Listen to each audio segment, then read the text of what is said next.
Well, the first thing that NATO can do is help to resolve this war of Russian aggression in Ukraine. And that is the key issue that will have to be resolved before we can think about a European security architecture that I hope will provide mutual predictability and stability for everyone.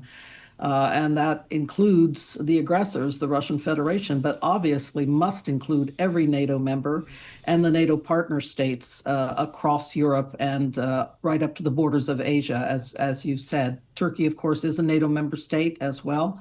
And so their security and stability relies on NATO, as we see from this Ankara summit of NATO going on this week. Rose, how do you think NATO views the U.S. here these days? It feels like when the U.S. went into Iran, they reported that we did not really consult with our NATO allies. How do you think NATO is viewing the U.S. these days?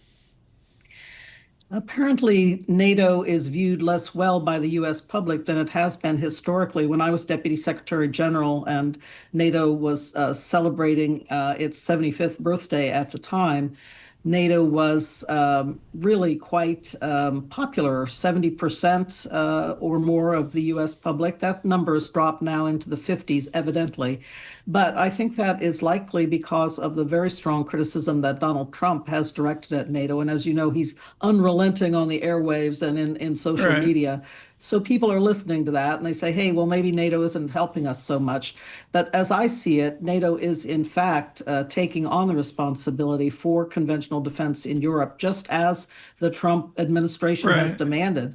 And so I do think that in general, NATO is serving the U.S. Right. Interests well, and honestly, also I think the U.S. public is going to bounce back about NATO when they see the results of Trump's demands to spend more on their own defense. I look at this,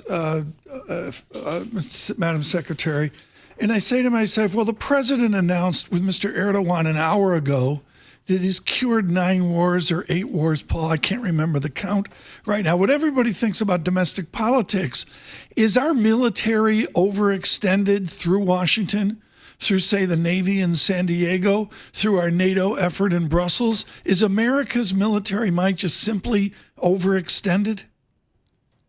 It is kind of amusing because Trump claimed when he was running for office that he would never launch a war in the Middle East, a war of choice in the Middle East, but that's exactly what he did. So, well, there goes campaign promises. I guess many politicians are guilty of that. But in any event, you know, the U.S. armed forces were designed in the wake of World War II to help provide for security around the world. And it's that security and predictability on which the health of our modern economy is based. If it weren't for the fact that the U.S. Navy was operating in both the Atlantic and Pacific, really around the world, we wouldn't see the straits through which our trade passes. We wouldn't see those open.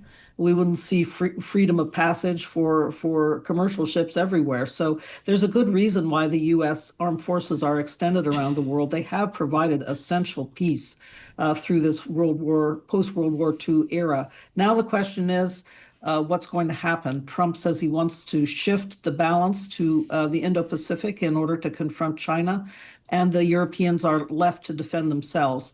That is, I think, something that they can take on because they are strong economies and they have been, frankly, freeloading on the United States, not spending enough on their own defense. So let's take the bright side and say they're finally shouldering some responsibility. Rose, with your experience, how do you think the situation with Ukraine and Russia plays itself out and over what time frame?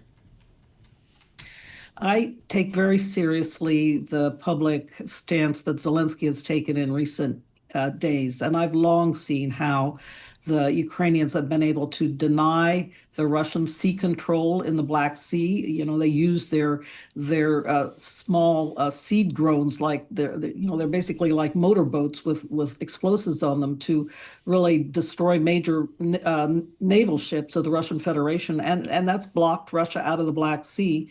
And they've also Right. stopped them on the battlefield. So now Zelensky says we're taking to the air, and this war will be won with this missile duel that's going on between Russia and Ukraine. And Ukrainians are very good Right. missileers. They have shown that.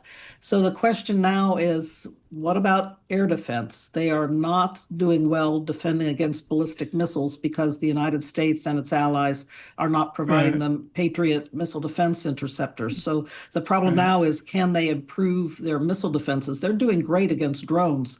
They've mastered that, and in Right. fact, the Middle East, other places are clamoring for their drone defense systems, but they need help to defend against these bigger ballistic missiles. One final question.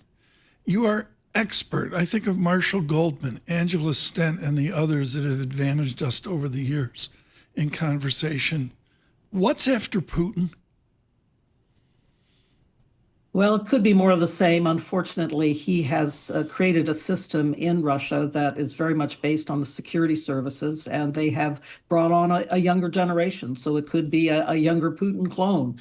We'll have to see. My hope is that they have quite a few skilled, more technocratic leaders, people who really know, for example, the international economy and banking system, people who care about the economy of Russia being healthy going forward. So perhaps it could be one of those more technocratic types, less security service, less KGB type.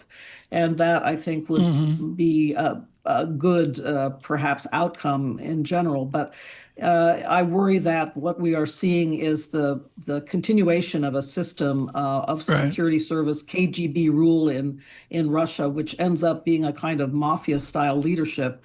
And I fear that for the Right. future of Russia.